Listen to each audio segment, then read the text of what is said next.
plate layers were inspecting the tracks on the main line. They checked the rails for signs of wear and replaced ballast where needed. It was imperative the engines whistle to tell the men to clear the line. One morning, Gordon arrived at Edward's station, looking rather annoyed. "Problem, Gordon?" asked Boko. "There is something to be said," Gordon replied, "for quiet engines like you, Boko. I understand we must whistle for the plate layers, but some of it is most excessive. It isn't wrong, of course, but—" Gordon's speech was interrupted by a booming whistle in the distance. It grew longer and louder, and soon Murdoch shrieked through a heavy goods train.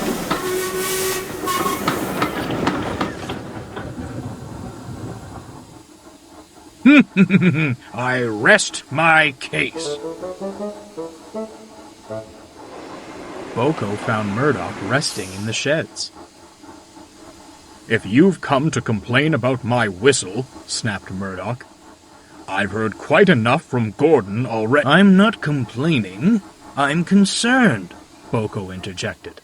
"I've never heard you make such a racket." "This blasted new driver seems to think my whistle's a toy. Blows at any chance he gets. Too long and much too loud."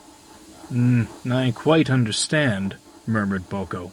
"In my experience, new drivers tend to learn their lesson rather quickly." "It can't happen quickly enough," sighed Murdoch. Murdoch grew increasingly irritated at the sound of his own whistle, and barely said a word to anyone as he scowled down the line.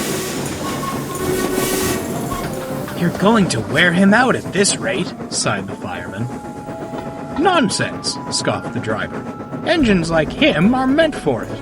Why give him a big, booming hooter if we're not going to use it?" "I don't think you understand which engine you're driving," chuckled the fireman.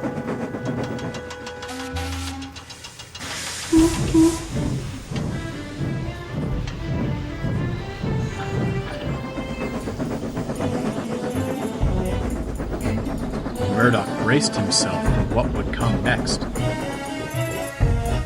But there was no whistle.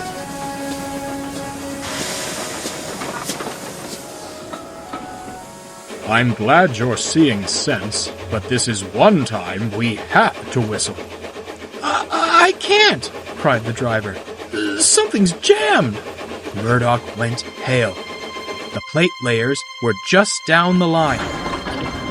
The driver pulled the whistle chain with all his might, but still, no sound came. "Look out! Look out!" The plate layers were startled. With brakes screeching, Murdoch flew past, finally coming to a halt a few miles further on. Everyone breathed a sigh of relief. Soon, Boko arrived to help.